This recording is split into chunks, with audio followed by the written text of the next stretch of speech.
Turning now to Yuffie, we see the first of two hidden characters that feature in Final Fantasy VII, which isn't something we've seen since from Square and proved one of the more rewarding side quests available in this game. Now, contrary to popular opinion, I actually really like Yuffie as a character. Final Fantasies tend to have one character who is just really annoying, whether it's Selphie, Prompto or Eco. One is hard pushed to kind of really care about their turmoil because they're so frustratingly upbeat or just generally frustrating. But although Yuffie, for all intents and purposes, falls into this category, she's willfully annoying, and it's a kind of purposeful aspect of her character that she should be so.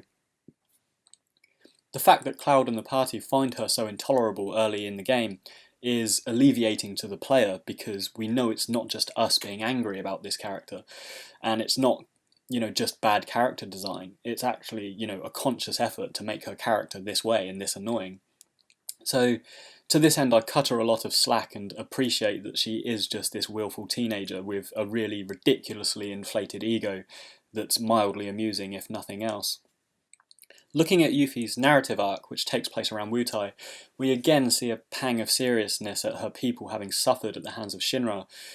Yuffie harbours dreams of restoring Wutai to its former glory, which echoes in real-world events of, the Japanese being cowed by American trade tactics. So, I think Wutai and its kind of personality, as a kind of collective society, kind of echoes almost Japan, after the massive bombshell, literally, of the atomic bomb at the close of World War II. And it's this kind of wounded samurai pride that has arguably never recovered.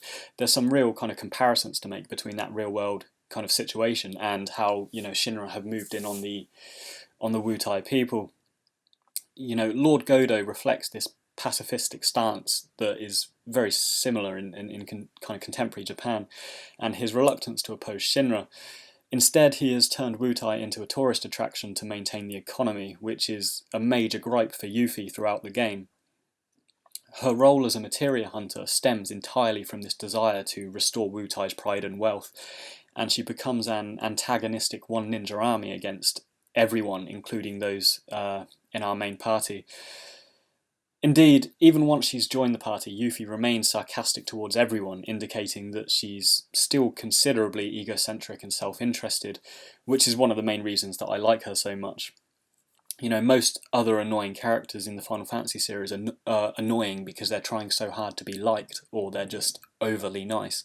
Yuffie, by comparison, doesn't seem to care much either way about anyone and whether they like her or not. And it shows this kind of strength of will that is entirely lacking in others. A lot of Yuffie's backstory comes from a side quest which includes fighting these bosses in the pagoda, and it's also one of the more engaging and fun character story arcs we see in Final Fantasy VII, with decent rewards being thrown in too. As mentioned, however, I literally never have Yuffie in my party, so I rarely kind of capitalise on this reward. And, as I've said, I'm doing a current playthrough with Ketchi and Yuffie at every opportunity, just to say I've done it and to see if there's any, decent dialogue that comes from these guys.